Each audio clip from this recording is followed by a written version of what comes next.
What's up, y'all? It's Poppin' and Steve. About to react to this video by Sunny V2. It's titled Actors Who Went Broke in the Stupidest Ways. Damn.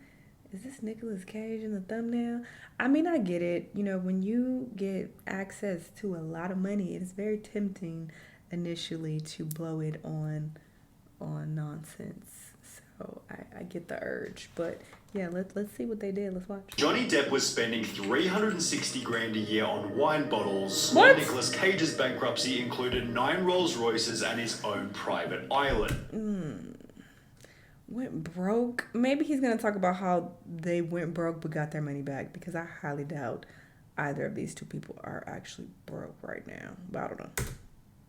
However, there are few active bankruptcies stranger than Kim Basinger's, who thought it was smart to pay $20 million for an entire country town. Braselton, Georgia had only 2 shops and 500 local residents, one of which describing the town by stating, "Breading chicken is about the most exciting thing we do around here," which made the reason for Kim's purchase even more stupid. She planned on turning the town into a Hollywood tourist attraction by building a major film and recording studio with the added bonus of a theme park, homes and shopping centers at a time when Braselton's economic conditions were so atrocious. Another local resident stated, "If we talk about the economy, everybody gets depressed." Given the real Hollywood was on the other side of the country, it's no surprise that the project failed, forcing Kim to resell the town for $4.3 million, locking in a $15.7 million loss and the alienation of her entire family, who'd also bought into the project. The stress from the town's failure then caused Kim to pull out of a movie she was starring in, prompting the producers to successfully sue her for $8.9 million,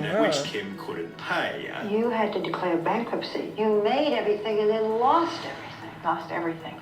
Every single thing. But at least Kim Basinger still had her freedom, as Wesley Snipes' bankruptcy was so brutal, it also put him in prison. He earned over $50 million from a range of different roles, although despite purchasing an Aston Martin Vanquish, as well as mansions in both Florida and New Jersey, Wesley refused to lodge a single tax return over a 7-year period, and was therefore ordered to pay the IRS $23.5 million. Wesley tried to wiggle his way out of paying by making the strange claim that he was a non-resident alien of the United States despite being born there. He knew he had to pay the taxes. He was just trying to find ways to avoid them. Although things got a whole lot weirder when Snipes declared he had no taxable US income, making the IRS Form 1040 absolutely the wrong form for me to file. He also claimed taxes withheld were stolen funds, whilst adding the IRS deceives people to terrorize, enslave, rape or pillage taxpayers. Although confronting the IRS was a very stupid strategy, as Wesley was immediately charged with 6 counts of willfully failing to file federal income tax returns, for which he was given a federal prison sentence. Wesley Snipes gets 3 years behind bars. In 2018, 5 years after being released from prison, Wesley Snipes still hadn't paid $1 toward his tax bill and would try to settle the $23.5 million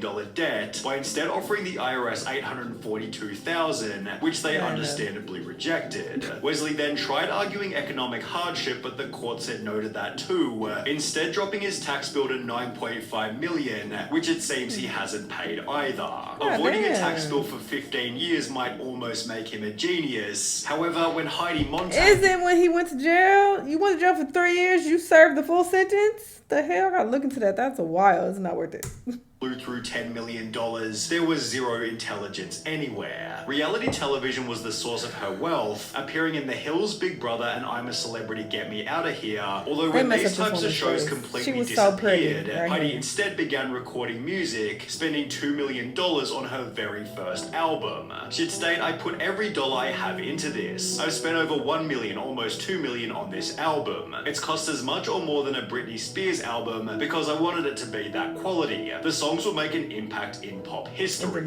It sold only 1,000 copies." In case losing $2 million on a worthless album wasn't bad enough, she'd talk about her daily life by stating, "Every time we'd go out to eat, we'd order $4,000 bottles of wine. Heidi was going to the mall and dropping $20,000 to $30,000 a day. We thought we were Jay-Z and Beyonce." Heidi's outrageous spending was justified because we heard that the planet was going to end in 2012. We thought we have to spend this money before the asteroid hits, although the peak of her stupidity was still yet to come. With the money running low, Heidi faked a divorce with her husband, who explained the split was designed to create fresh interest in his wife for a potential British TV project. Divorcing was the only way to keep Heidi's career going, although this failed to do anything. Is this what the Ace family Heidi doing? Montag had to lose every penny before finally learning her lesson. We live too in the moment. People say live in the moment. Well, we did. You know, we didn't really think about our futures. All of which could have easily been learned by researching Nicolas Cage. National Treasure had brought his net worth to $150 million, prompting him to spend $25 million on a waterfront primary residence, although Nick also felt the need to buy a holiday home.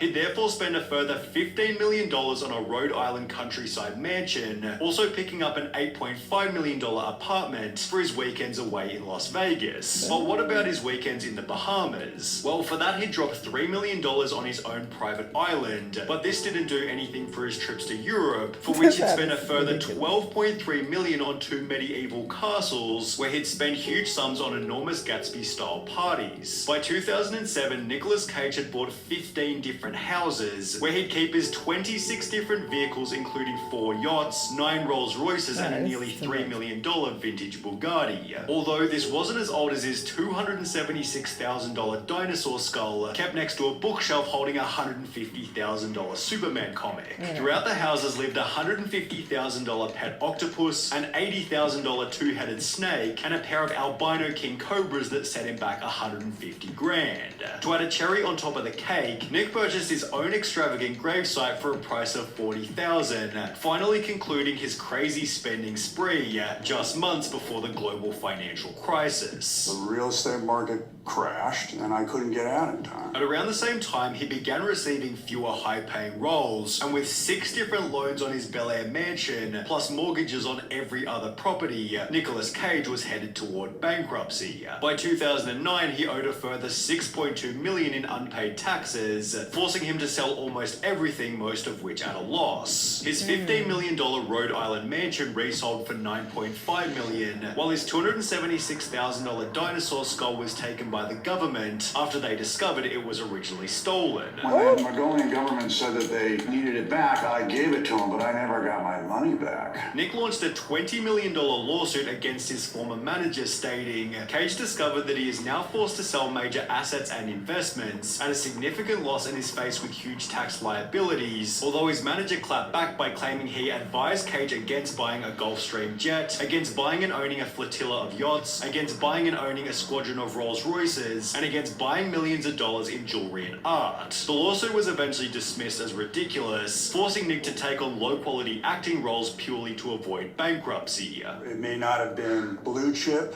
but it would still work. When asked how much has money driven your work choices, Nick stated there are times when it's more of a factor than not, before adding, I had this pride thing where I wanted to work my way through anything, which Nicolas Cage has since done quite successfully, unlike Randy Quaid, who gave up Hollywood to chase conspiracy, bankruptcy, and all-round insanity. I'm back! Oh, okay. By appearing in Independence Day, Brokeback Mountain, and every National Lampoon movie, Randy Quaid became a multi-millionaire. I have earned approximately $40 million throughout my career. However, despite winning a Golden Globe and being nominated for an Oscar, Randy's career came to a screeching halt halfway through 2009. Why? Well, it began after he and his wife were arrested for trying to use a fake card to pay a $10,000 hotel bill, after which both refused to appear in court. After the case eventually settled, Randy and his wife were once again arrested, this time for squatting inside a vacant house they'd previously owned. However, things only got weirder from here.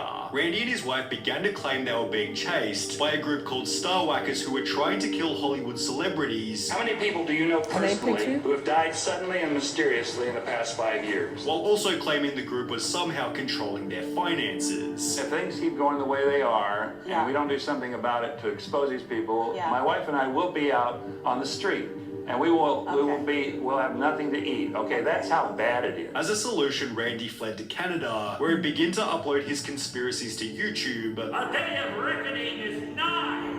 Wake up! After which he was arrested for a third time whilst trying to sneak back into America. The Oscar-nominated actor and his wife in jail this morning after being arrested at the Canadian border in Vermont. Exactly where Randy's $40 million went isn't entirely clear. However, Kelly Rutherford has been extremely open about how she spent her fortune on lawyers. After gaining international stardom for appearing in Gossip Girl, Kelly had 2 kids with a German man who wasn't a US citizen. The couple divorced in 2009 and began to argue about custody, with a judge ruling the kid should live with their father in Europe as he wasn't permitted to return to America. Because he can't come into the U.S., the children have to be in now France.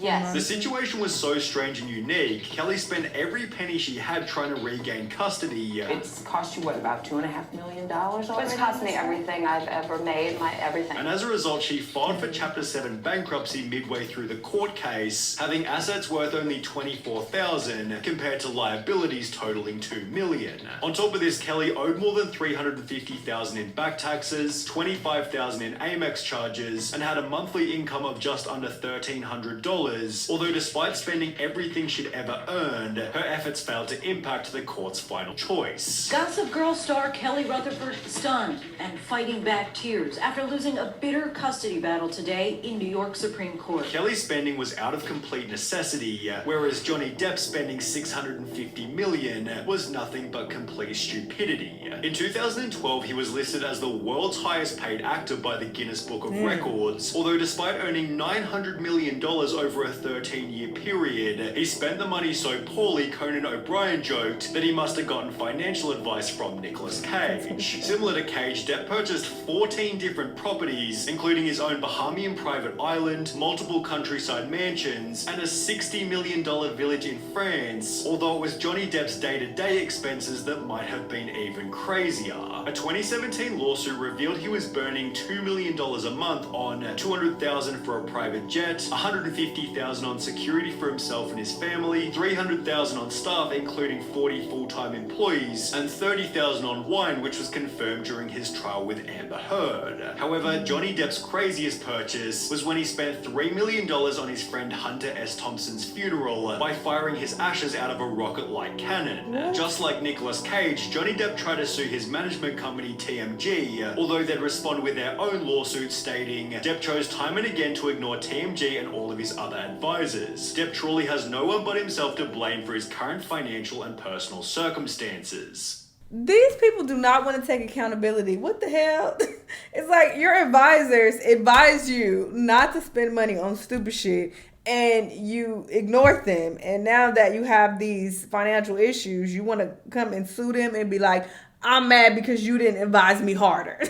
You should have tried harder to convince me not to spend it on this stupid shit. Like, what? That don't make no damn sense. I will say, though, some of these people are definitely not broke. I highly doubt Johnny Depp is broke to this day.